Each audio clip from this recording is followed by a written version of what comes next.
It's spring of '99, pretty late at night, on a dark road. My prom date sits next to me as I drive her home in my mom's Thunderbird. I think she's been interested in me. She'll probably even let me kiss her if I try, but I haven't really found myself attracted to her. My mind was still on another girl, 3,000 miles away, and my plans to move there almost immediately after graduating in a few months. I stop at a light and speak with her a bit. I'm getting ready to make a right-hand turn, but then I decide in the last minute that going straight would be quicker. Oncoming traffic from the left was clear, so in my head, I was good to go. I hit the gas and I realized too late the light was still red, and I was running a red light. Before I could even think, shit.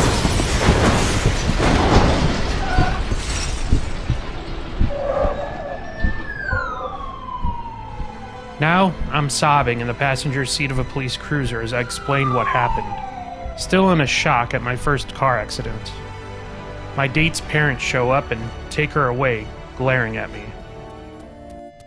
A lot of the concepts in this episode may be a bit foreign to children, but I know personally I've experienced the loss that happens when you leave friends behind and later try to reconnect. In my experience, it seldom turns out with quite the storybook ending here, but I thought these feelings were actually portrayed very well in this episode. First, I want to let you all in on a little secret. You see, I like Twilight Sparkle, and I live for episodes that feature her. But outside of premieres and finales, she really doesn't get much love. I mean, sure, there's Lesson Zero, It's About Time, and what? I mean, in 4 seasons of Pony, that's all I got. Enter M.A. Larson and the last Pony episode he's written for season 5. Amending Fences. The writing, animation, and post-production in this episode are first-rate. Substantially better than one experiences on an average Saturday morning Pony outing.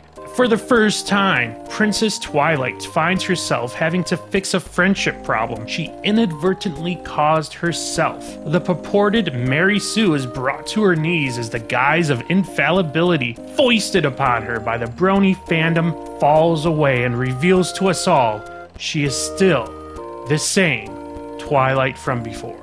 At least, that's what I got out of the episode.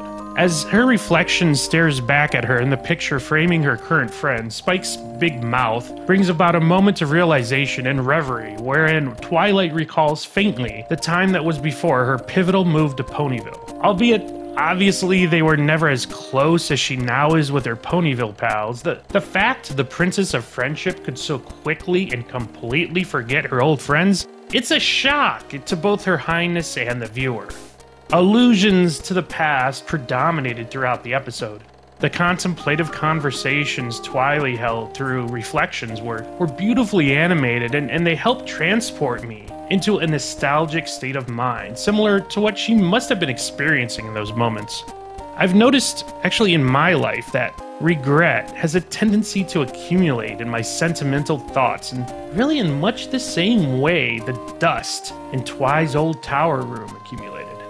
Finally, we were treated to the portrayal of 3 flashbacks from her memories, even one that recalled the first episode of the series. I had no idea that party was so important to her. The silver spoon, little boy blue and the man in the moon. When you're coming home, Twi, I don't know when, but we'll get together then. Moon Dancer, we'll have a good time then. But for me, the most poignant scene of this story was first seeing Moon Dancer and immediately realizing that there, but for the grace of Celestia, goes Twilight. Surely, if not for the fact she was forced to make friends by old Sunbutt, this could have been Twilight, holed up in her house with no company but her dusty old books. I'd be lying if I wrote off my watery eyes to a wayward dust particle. Truly, Amending Fences is an episode I would feel confident placing next to the other great Purple Smart episodes, Lesson Zero and It's About Time.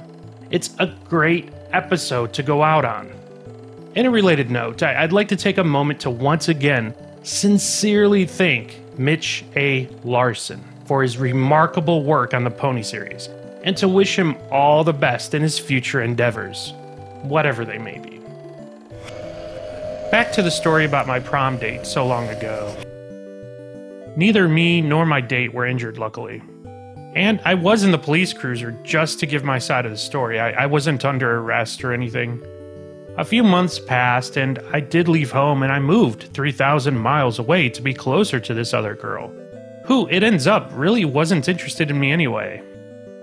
After a year, I visited home again and sort of blew off my prom date from before. She was pretty upset, but I don't learn until later how much she had been awaiting my return, counting the days until I might come back. I had no idea. But by this point, the damage had been done. In recent years, I've felt pretty bad about this, and I've even tried contacting her again to apologize for the way I behaved. I've never received a response, and I still find myself racked with guilt over the way I nonchalantly shrugged off her affections. I wish I was able to mend things up with her as Twilight was able to do with Moondancer.